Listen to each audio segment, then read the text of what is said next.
I want to move on to the military.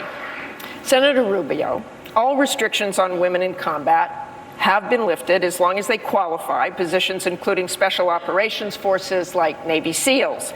Just this week, the military leaders of the Army and Marine Corps said that they believe young women, just as young men are required to do, should sign up for selective service in case the draft is reinstated.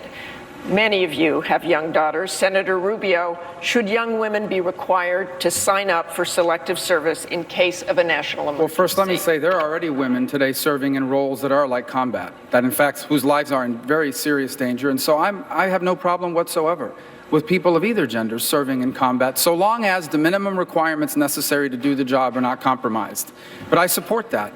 And obviously, if now that that is the case, I do believe that selective service should be opened up for both men and women in case a draft is ever instituted. I think the more fundamental challenge we're now facing is what's happening to the U.S. military.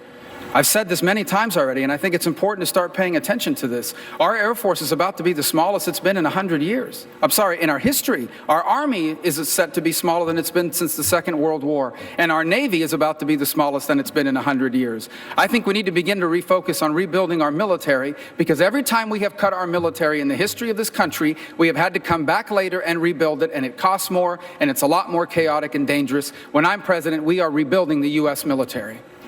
Thank you, Senator Rubio.